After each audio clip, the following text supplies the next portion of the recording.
Where are you going? Work. I've been in agriculture most of my life. Went to college for it, got 2 degrees in it, and I just love the work and I love the people that agriculture has around, and I couldn't see myself doing anything else.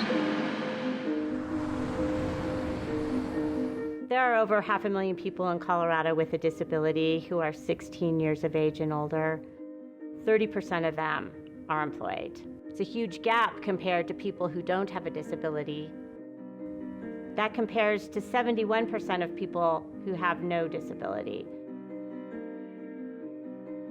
There's also a disparity in earnings. The median earnings for someone with a disability in Colorado is about $24,000. The median earnings for people without a disability is $37,000. That's a $13,000 disparity. So we're always pushing, how can we help people get employed, have a higher wage, and be self-sufficient?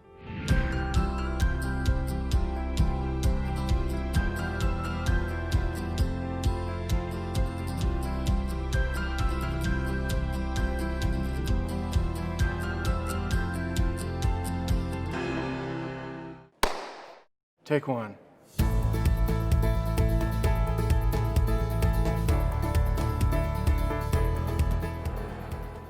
There are all kinds of disabilities. Vision impairment, it could be a hearing impairment, a physical disability. My name is Brady Haynes. I'm a farmer in Northeast Colorado. I work for Eagle Farms, operating equipment in Southwest Nebraska and Northeast Colorado. It's an irrigated and dryland farming operation. They grow corn, beans, wheat. Basically, on a dry year, here we'll have 1 ear per stalk, normally, per plant. This year we've got 2. Pretty much every plant out here has 2 ears. We've had enough rain this year that all this corn is putting a 2nd ear on. Put up all kinds of different feed and a little bit of everything. We grow registered foundation seed for other commercial wheat producers, and this right here is a byproduct from that crop. It's just wheat straw, mainly used for bedding for animals. I operate equipment and do a lot of different jobs on the farm, kind of a diverse job. I don't really have a title, just the guy in the wheelchair that shows up at the farm.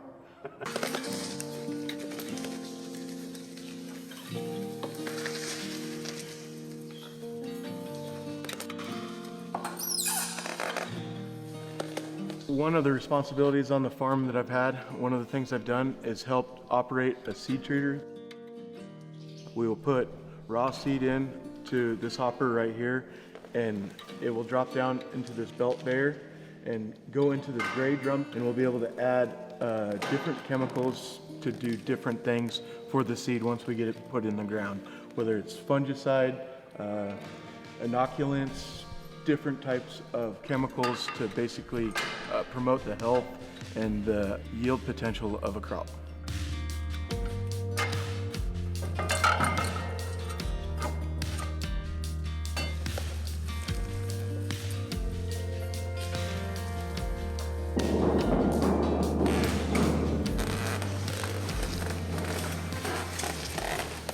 Brady's responsibilities are pretty varied. He's done everything from Go Scout fields for us to tractor work. If you didn't know, and I just told you the tasks that he does, you wouldn't have any idea that he's got a disability. The best part about Brady, I've said a couple different times, is Brady just enjoys working. Everything we've asked him to do, he'll do. Some of my favorite things are just working with the people that I work with, doing a lot of different farm operations, whether it's tillage operations. Today we're running a VT rig. It's a residue management tool more than a tillage tool. All these corn stalks that we have out here, we need to size up a little bit so they run through a drill when we go to sow wheat this fall. Or operating a swather, any kind of tractor work. Okay, so this is a GPS monitor. Just as long as I get to be around the people that I work with and in the place that I like to be in the country, I'm a happy camper.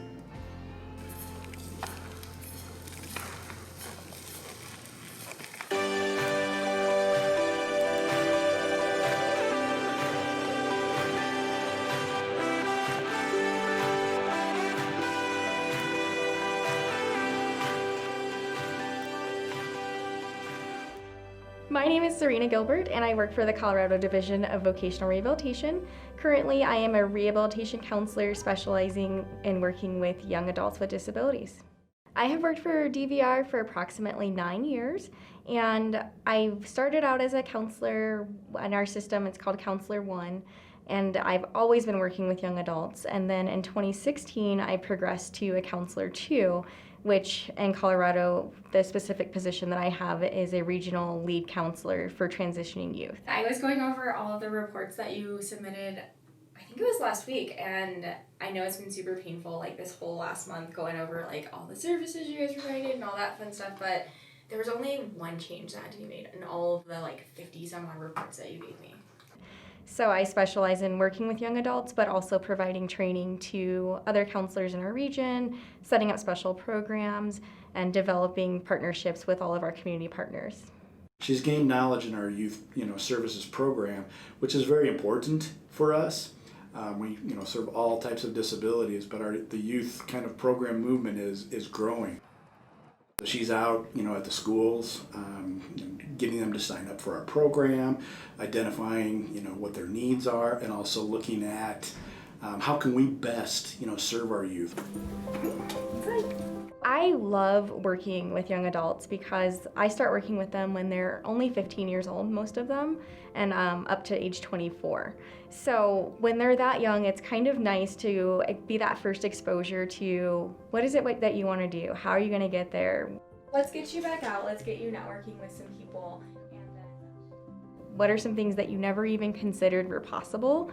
And getting them into that next step right after they're done with high school, where they feel that they have a purpose and a long-term career goal that they can really focus on. What I would like you to do is, I'll email you the link to this website. Just type in some of your interests, see what comes up, and then maybe I can help you follow up with them, because they might want to interview you just like it's a real, regular job. What are some tips on being successful in your position as a youth counselor or counselor? Some tips that I would have for working as a rehabilitation counselor would be always be flexible. Every day you're going to come into work and think you're going to do certain things, and you might do 2 of those things and have 5 other things pop up that clients have needs or maybe need a question answered. Also, creativity is huge in this field.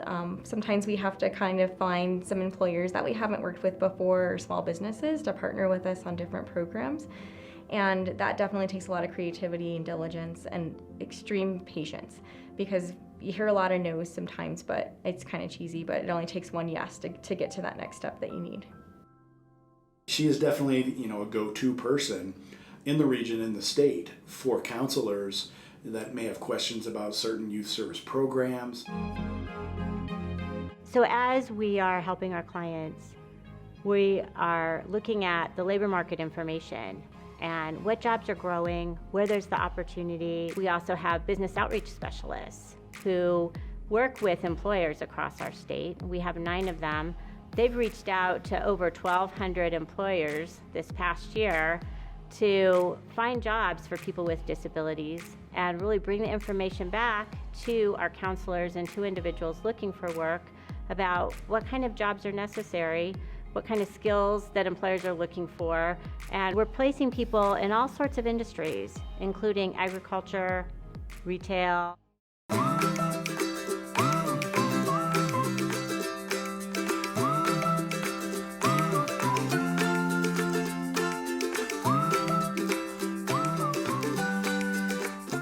My name is Molly Hanson and I work at Office Depot. I never worked at a big store like this and I was kind of interested in it. It took me a while to hire here.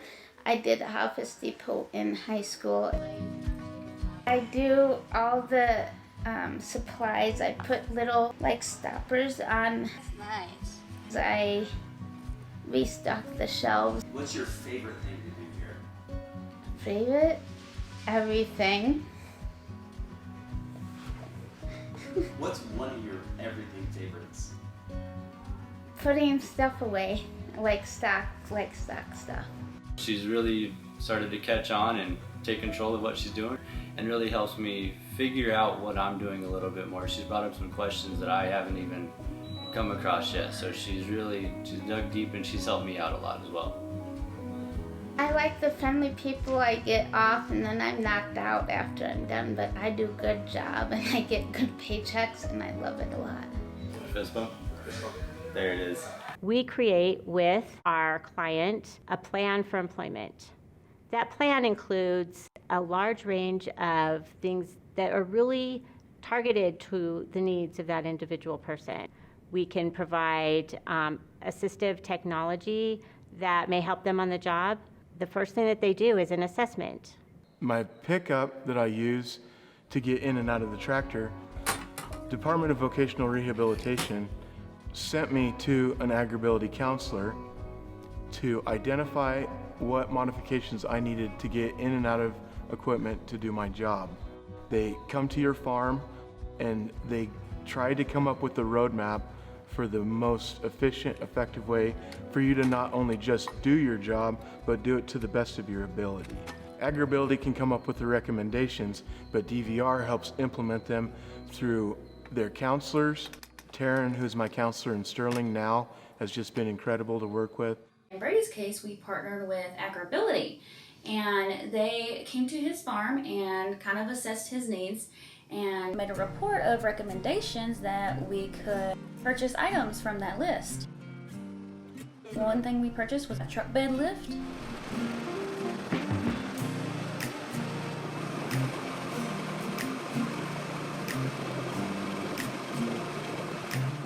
We also help with self-employment. I sell all the males as meat goats. They're a South African boar goat, came from South Africa. That's the breeding that they have. They're all designed for carcass merit to be sold as meat goats. My main goal with this herd is to expand it and grow it, so I'm up to 75 to 100 nannies myself. Some of the things that Ag-ability recommended on their report was a working system for his livestock to keep him safe, and also a UTV. So this working system is for the general care of my goat herd. What this will allow me to do is give shots and take care of the animals, their health needs.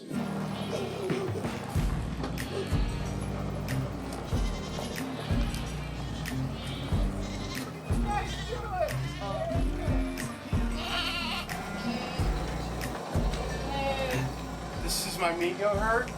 They're such an athletic animal and they're so energetic. That working system is super critical to keep me safe and them also safe, so we can restrain them tightly, firmly, without hurting them and without hurting me, keep us both safe.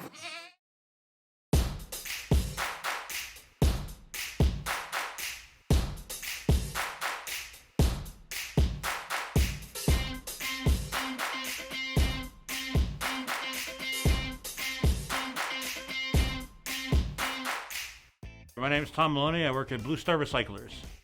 Blue Star is a 501(c) nonprofit with the social mission of employing adults with autism and other disabilities.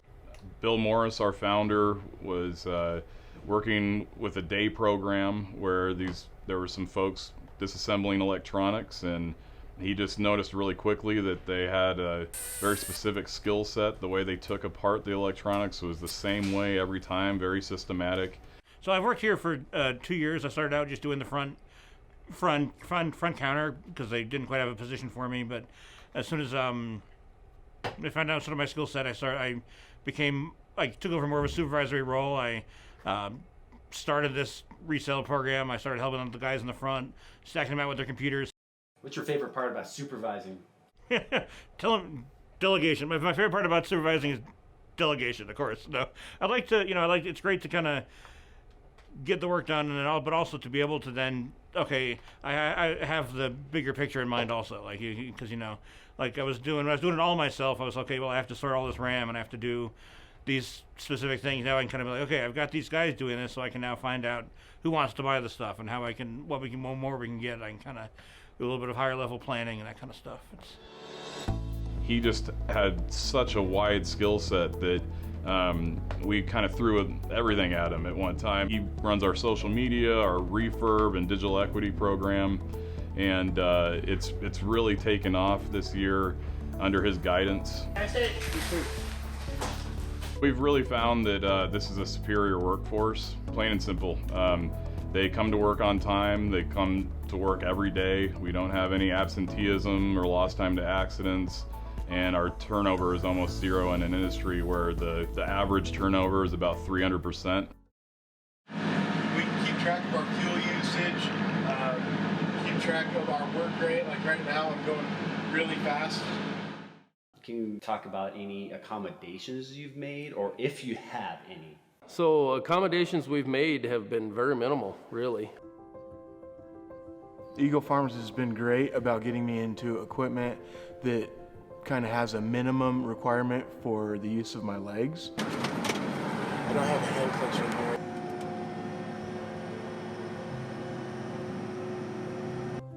At most, we use a hand clutch to get it into gear, get the tractor into gear. Then everything else is pretty much run by your hands.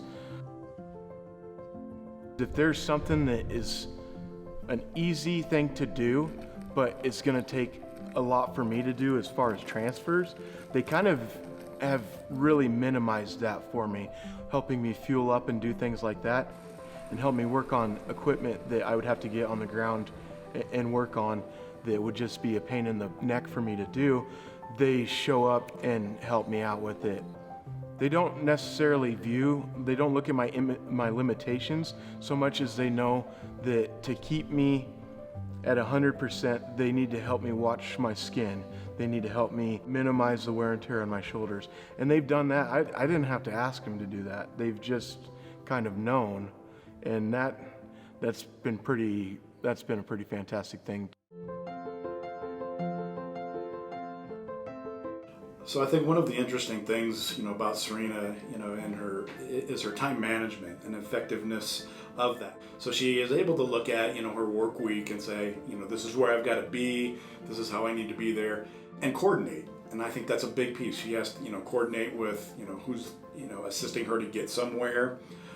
When she's there, at a school, it makes her very effective in her job and very timely, in the activities that she does.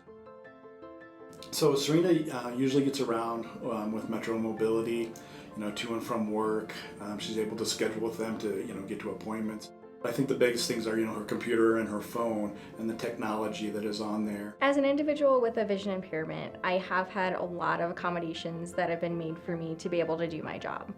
Most of them are technology related. So for example, I use what's called JAWS, it stands for Job Access with Speech, which is a screen reader that allows me to access pretty much anything on the computer that somebody with using a mouse would be able to access. And it turns everything into a text-to-speech engine. Kind of sounds like a robot sometimes.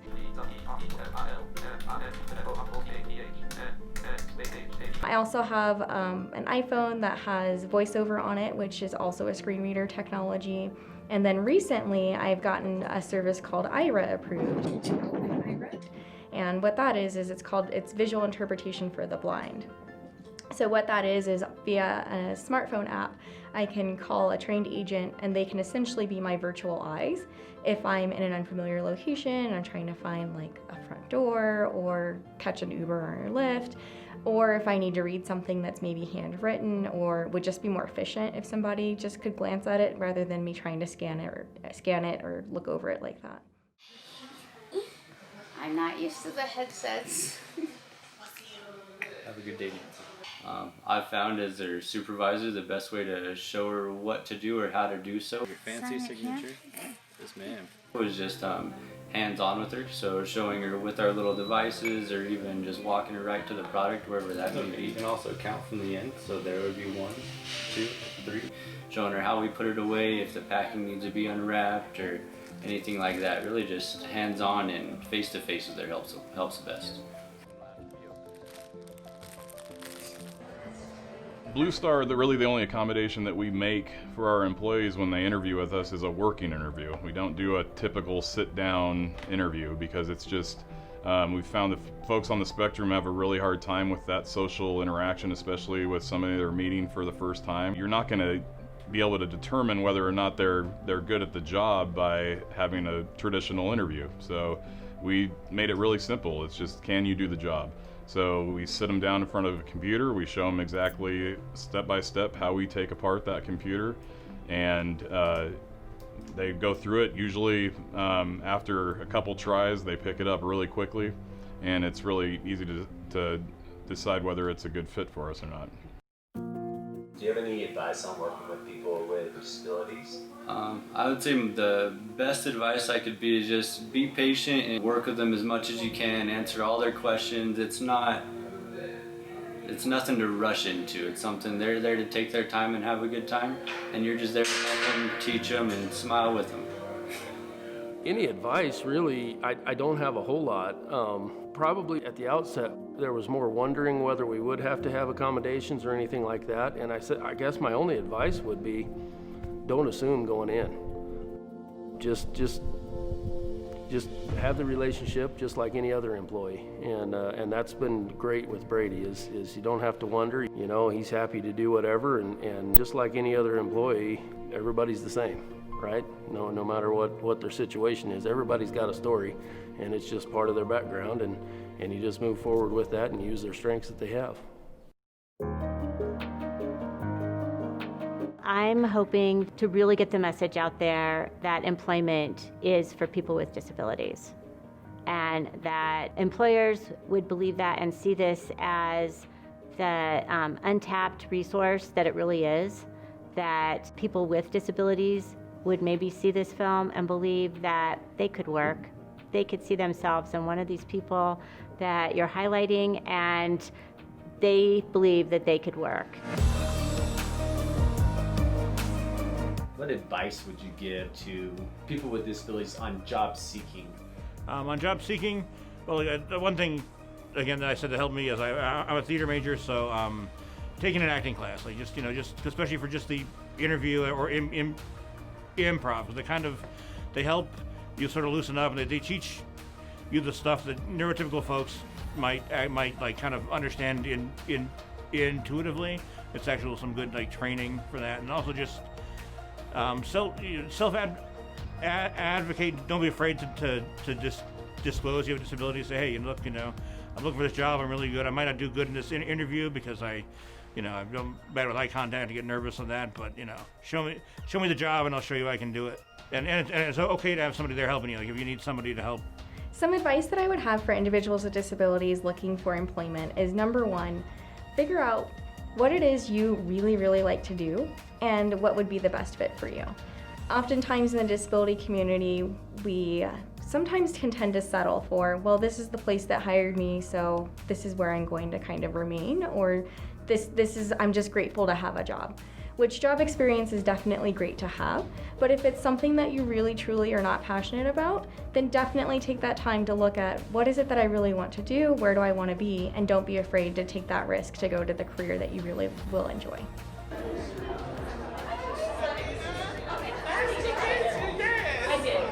Another piece of advice that I have is don't be afraid to network. Sometimes we can get a little bit overwhelmed going to a group with lots of strangers and trying to kind of make your way through a crowd of people. But networking is a number one way that you're going to make those connections that you might want to make to get to the career that you want to be in. You have to put yourself out there a little bit if you want a job. It doesn't matter if you're able-bodied or not. You have to go and look for it. You're gonna find that you have to help yourself a little bit, and if you do that, people will help you. That'd be my advice. Help yourself, get out there and do what you want to do. Something that I want employers to know about working with individuals with disabilities is that we are some of the most productive workers that you will probably ever hire. Once we get those great accommodations in place, we will take off running and typically stay a little bit longer for you, so you don't have to worry about hiring a new individual into a new job and training somebody new. And we definitely like to advance within positions that we're in. And I think you can't go wrong hiring an individual with a disability. We might do something a little bit differently, but we will definitely get the job done, and sometimes even more efficiently than those without disabilities. How I want to be seen as a disabled person in the workforce just as someone that is capable and competent and can do the job that anyone else can. They just might have to find a different way to do it, but the results will be the same. So one of the things when you're a disabled farmer and you rely on a wheelchair, if you have pneumatic tires, you have to be cognizant of these plants here called puncture vine, which produce these little stickers, is what we call them, go-ahead stickers. They'll puncture the inner tube of your tire and leave you with a flat tire. So it would behoove you to get hard inserts for your tires if you're going to be doing this type of work. You have to have the mindset that you just want to do what you want to do. Surround yourself with people that can help you make that happen, and then the rest will take care of itself. You just show up.